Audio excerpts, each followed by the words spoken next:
Salut à toi et bienvenue dans cette nouvelle vidéo. Ici Jérôme, j'espère que tu vas bien. Dans cette vidéo, ce que l'on va voir ensemble, c'est qu'est-ce qu'un PEA, quelles sont un petit peu ses conditions, enfin bref, je vais vraiment t'expliquer tout ce que tu dois savoir afin d'ouvrir un PEA.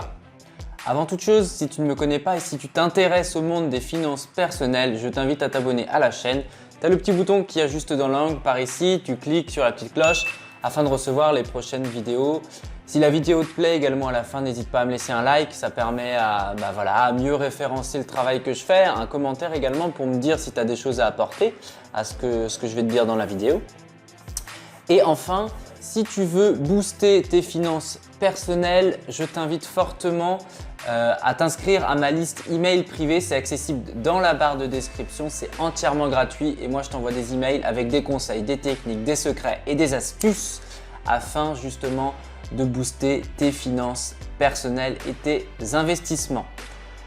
Tout ça c'est dit, on passe maintenant au sujet du jour. Donc le PEA, qu'est-ce que c'est? Qu'est-ce que c'est? Comment ça marche déjà? Le PEA, il faut savoir que ça a été créé en 1990 et c'est l'acronyme de plan d'épargne en action. Le PEA, comment ça s'ouvre? Ça s'ouvre à travers un courtier ou une banque. Il faut savoir également que l'État n'a absolument pas son nez à mettre là-dedans. Tu vois, tu fais ce que tu veux, tu achètes les actions que tu veux, l'État n'en saura jamais rien du tout. Donc voilà un petit peu pour les généralités. Maintenant, comment accéder, comment ouvrir un PEA? Quelles sont un petit peu les conditions finalement? Alors, la première condition, c'est qu'il faut bien sûr être majeur. Donc ça, comme beaucoup de choses dans le domaine des finances finalement, voilà. La première condition, c'est avoir plus de 18 ans. La deuxième condition, ça va être la résidence fiscale. Il faut absolument que tu sois résident fiscal en France. La troisième condition, c'est être fiscalement indépendant. Je prends l'exemple de parents qui voudraient ouvrir un PEA pour leurs enfants. Si cet enfant est encore rattaché au foyer fiscal de la famille, ce n'est pas possible. La quatrième condition d'accès, ça va être le fait qu'on ne peut ouvrir qu'un seul PEA par personne. Contrairement aux assurances vie ou aux comptes titres où on peut en avoir plusieurs, pour le PEA, ce n'est pas le cas. On ne peut en disposer que d'un seul par personne. Enfin, vous êtes libre de fermer votre PEA à tout moment et d'en rouvrir un autre. Voilà un petit peu les généralités et les conditions d'accès au PEA. Nous allons maintenant voir ensemble quelles sont un petit peu les conditions d'apport et de retrait du PEA. La première des choses à savoir, c'est que vous ne pouvez apporter que, j'ai envie de dire, que 150 000 euros. Jusqu'à 150 000 euros. C'est vraiment le dépôt maximal que vous pourrez faire sur votre PEA.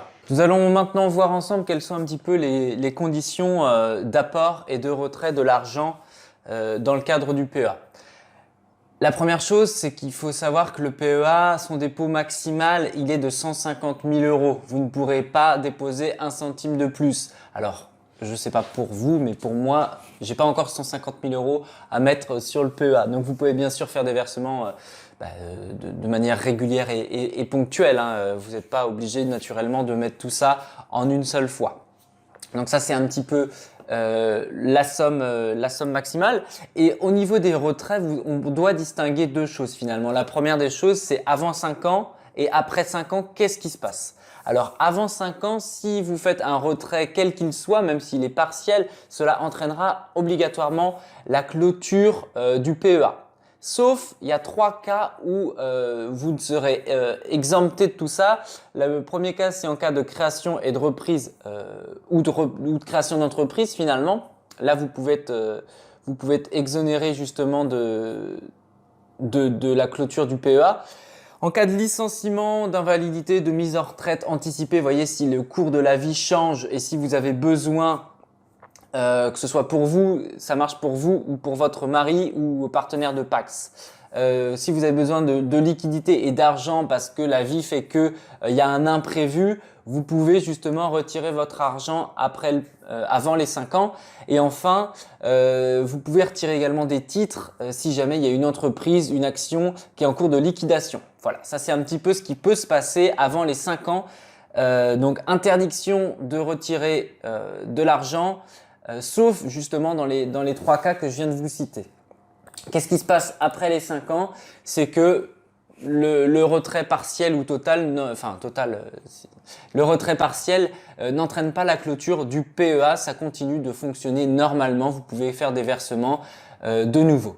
Il n'y a bien sûr aucune obligation d'investir à un dépôt minimal, vous pouvez commencer votre PEA avec 50 €, avec 1 €, avec 100 €, avec 10 000 €, peu importe. Et j'aimerais maintenant vous donner un petit peu un exemple pour atteindre justement ce seuil à ne pas dépasser des 150 000 €.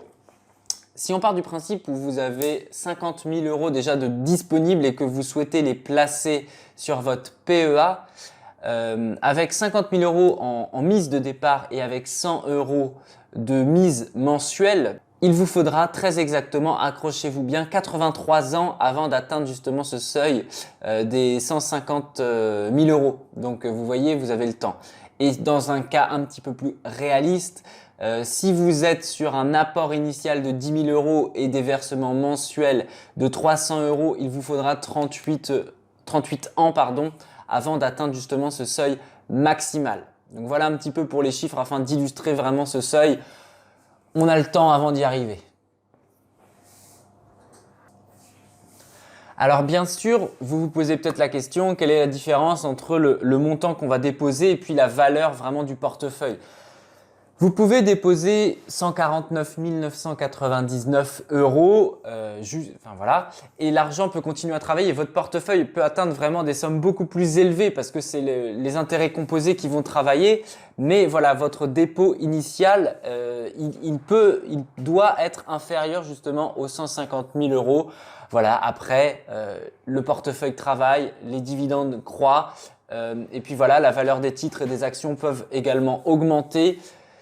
De manière, voilà, il n'y a pas de limite aujourd'hui dans la mesure où votre portefeuille n'a pas de limite. Vous devez juste avoir un dépôt inférieur à 150 000 €.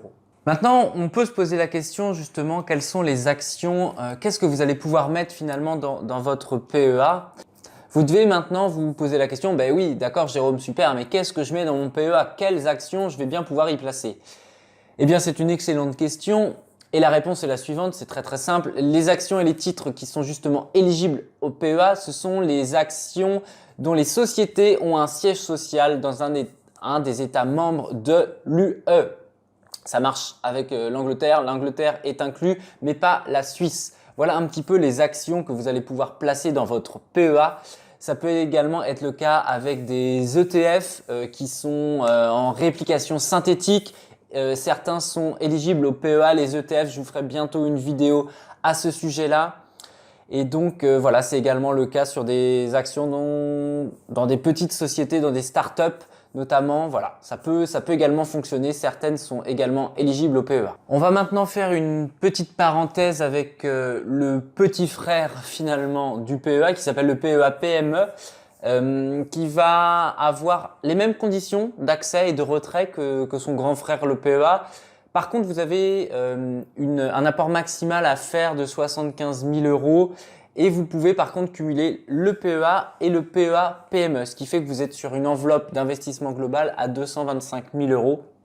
Par contre, vous avez moins de titres qui sont accessibles justement dans cette petite particularité.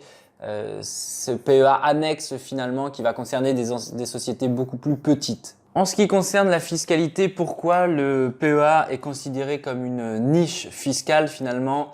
Eh bien, nous allons voir ça dans une prochaine vidéo. J'avais pas envie de faire vraiment une vidéo trop longue à ce sujet, mais je vais te mettre un lien juste ici sur justement la fiscalité du PEA et je vais te faire une vidéo sur le sujet à part entière. J'espère que cette vidéo t'a plu. Si c'est le cas, encore une fois, tu t'abonnes à la chaîne tu as le petit bouton juste dans l'angle, tu me laisses un like, tu me dis dans les commentaires voilà ce que tu as retenu, si ça t'a aidé.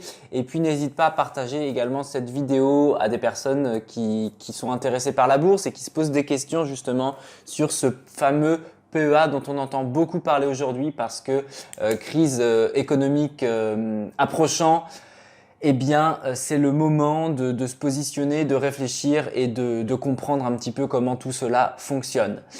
Je te dis à très bientôt dans une prochaine vidéo sur laquelle on parlera justement de la fiscalité du PEA. Porte-toi bien, c'était GG la gestion. Et encore une fois, accède à mes emails privés sur lesquels je vais t'envoyer plein de contenu justement sur la bourse, sur toutes mes techniques et toutes mes astuces en finances personnelles afin de booster tout ça. Je te dis à très bientôt dans une prochaine vidéo. Porte-toi bien. Ciao.